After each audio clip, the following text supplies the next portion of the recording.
Awesome. All right. We'll dive into your questions. And I think I might have to turn my background off for this so that parts of my body don't disappear as I attempt to demonstrate. So the question, her first question was, how should I teach him to lower his head and stand still for bridling? Difficult with bridle, difficult to halter as well. Doesn't like the halter coming up over his ears. Spent about 15 to 20 minutes here. Tried to break it into small steps, arm over nose, only releasing when he stood still and lowered his head. Then released and praised him. He got comfortable with that part, but the next step, pulling the bridle over ears, was still a problem. So I put the halter on, which was easier for him, then pulled the bridle on over the halter. So I'm going to say, there's nothing the matter with what you did, but I'm going to give you a whole pile of tips to help make it easier. It sounds like you're doing the traditional English method of bridling, where you come from the bottom and you're kind of holding the, yeah. Okay, so I never do. And then the halter, do you unbuckle the crown piece or do you unsnap the crown piece and pull it over? Okay, so here is what I would do for haltering and bridling.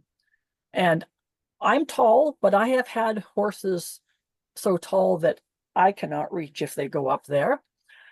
And I believe that your 6-year-old kids should be able to bridle any of these horses. So they should be able to do this with their nose on the ground. The big Percheron who had bridling problems, I actually taught him the bending button to the point where, like, he'd come around and he'd straighten in the beginning, come around, then he'd straighten. And I just keep asking, he'd come around, he'd stay there, and I'd pet him. And we just built on that until he would come around and just stay with that like 90-degree bend.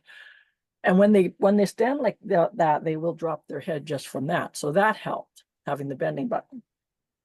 Okay. I always do put the rope over their neck, like you said, usually over kind of like from the wither area if it's a tall horse, because that's the least tall part of them, and then work it forward from there.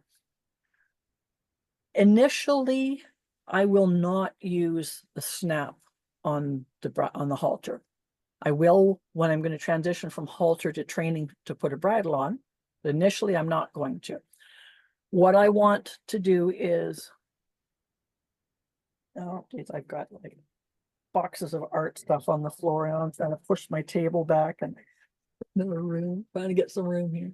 Okay, so I walk up to the horse, put my arm over the wither area. It can be closer to the ears if you've got the height to do it, but otherwise the wither area. My left hand, I'm on the left side of the horse. My left hand is holding the halter. So I've got buckle and strap and lead rope. So it's ready to go. So now my arm is over. I've dropped the end of the lead rope over. If he tries to leave, I've got him. Now I'm going to come up that neck.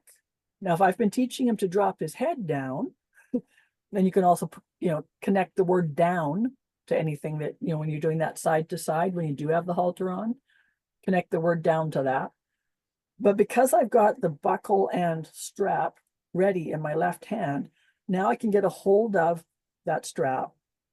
So I've got my left hand on the buckle, my right hand on the strap, the weight of my arm on top, encouraging the head to come down. From there, I can rock him and bring the head down like you'll already be teaching him how to do with when you do have the halter on. And I'm looking for him to come down and put his head in. Now, if there's other horses coming, sometimes you got to like just take a shortcut and get it done because the herd is coming to the gate or whatever, and then you do what you can. But this, pretend we're practicing in the stall and everything is safe and you've got lots of time. And then I would do that up. And if the head wasn't low, I would go ahead and put it down again. Hand up here, hand on nose, rocking the head down, which helps to build on that. If he goes up, I'm going to resist. So my top hand isn't pushing him down. It's the rocking of the nose, the left to right, like we do when we're leading, that encourages it to come down.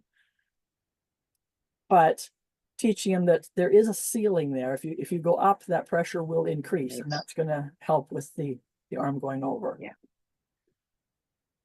Any questions on that part so far? Actually, I really wish I'd thought of that. That's a really good good way to do it. Yeah. And when you're in that position, got hold of the strap and the buckle, you can shove your hip into Yeah. your shoulder, bending button, neck area to bring them around if you need Yeah. to. Okay. Yeah. So stick. I can't believe it never occurred to me to unbuckle the halter. Well, and sometimes if it's the leather one, they can be stiff, and sometimes the tongue is bent and it's hard to get in and out. So, Yeah. you'll just have to see. Sometimes those tongues get bent on those halters, and you just got to take a hammer and whack them a couple of times to straighten them out. But yes. Now, the way you phrased it doesn't like the halter coming up over his ears, and doesn't like the bridle being pulled over his ears. What is a horse with ears like this saying? Can you see them? Well, yeah, if his ears are back, he's not happy. Okay, right. Shape of the body is shape of the mind. So you always want to cup the ears forward and slide. So your hand is now protecting the ear as you slide the headstall Oh, over. Don't flatten the ears back to put it on. oh, wow. Oh, yeah. Yeah. Yeah. And so now we've got it working good with the buckling and stuff. So now we're using the snap to put it on. So we've got the rope around the neck so the horse can't leave. And I'm still going to go with the arm over, because that's the hand, that arm that's going to go over the neck. That's the hand that's going to hold the top of the crown piece, whether it's the halter with the snap or the bridle. But when it's the bridle, I need the other hand to open the mouth, right? When it's just the halter, I can put the other hand up there and make sure that I cup the ears one at a time. I usually do, I think whether I do the far one first or the near one first. I think I do the far one first because you've got more slack for the first ear and you can't see that one as good. And then I would do the near one where I've already, the halter's a little tighter at that point, but I can Okay. see that one easily. Okay. Any questions on that part? No, actually, that makes good sense because yeah, I've been getting the near side ear first and then having to and it's harder to actually push the far side ear through. Yeah. And then during any of those, like I said, if the herd is coming and you got to get it done, then just get it done. But if you've got time, if at any time during that the horse elevates, I'm going to work on getting them down again. And that's the advantage of, like, maybe I've come up here to hold the crown piece because I'm going to put the ears through, and now the horse decides to elevate. I can still keep my hand between the ears, keep the crown piece, drop my other hand down to the nose and say, hey, come back down here. I'm not going to Yeah. halter you up Okay. there. Come down here, and then I will try again to do the ears. So that exact same thing applies to bridling. And I break the bridling down because the issue is the ears. So now with the bridle in my hand, and you can have the halter on or the rope around the neck, whatever's working for you. I'm going to do the same thing. I'm going to reach around the far side, and I'm going to make sure that I've got a hold of this crown piece and come between the ears. Now I've got to work on the mouth, but he's got an ear issue, so I'm not even going to work on the mouth first. We're not going to ride yet. So what I'm actually going to do is I'm going to take the bit under his chin and pretend it's in his mouth. And now I can come up and work on his ears, fix his nose, whatever I have to do, without risking that if he decides to really go for it, I'm going to whack him in the teeth with the bit, because it's not even in his mouth. So now that I can control the elevation, I've shown him that I'm not going to hurt his ears or make him feel bad doing this. That the lower he is, the better we both feel. Lots of rewarding.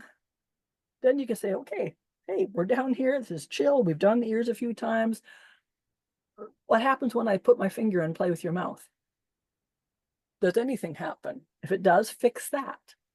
Come back down.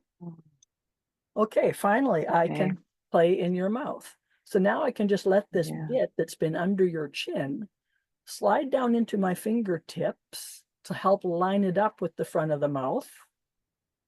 And as the mouth opens, my upper hand can just take up the slack in the bridle to pull it up into the mouth. And then through the ears. Do you see why I didn't want to write this? Yeah. Actually, it's very helpful with the gestures. Yeah, that makes a lot of sense. Thanks. You're welcome. Yeah, that's the way that I was originally taught to do it, and have fixed a lot of horses doing that. And so it comes down to the priority of, we got to get this done. We got, the herd is running at the gate and we got to get out of here. There's a bear coming down the trail and we better get this bridle on now. You know, but those don't happen that often. So then the priority is, can we be down at a reasonable elevation, and lower is better? And can we be turned slightly towards you? And I think you'll see that in the relax and focus horse. There's a picture of Merle with her, she's 5'0" and her horse is over 17 hands. And as soon as he does this, she's standing in front of his feet while he gets his bridle put on. So not a good place to be. So if you feel like you're not beside him, that he's putting you in front, then he's moved his head to the wrong side. And we need to fix the bend. So that might just be pushing your hip over in there, or it might be, okay, let's stop worrying about the bridle, just hold the halter, fix the bend, you know, whatever. It's a judgment call at that point on which parts you fix. But knowing, having those different steps that you've already started working on with your bending button and your head down and stuff, then you're just incorporating that into the project of putting the halter or the bridle on. Pretty soon you walk up and he's just like, here I am.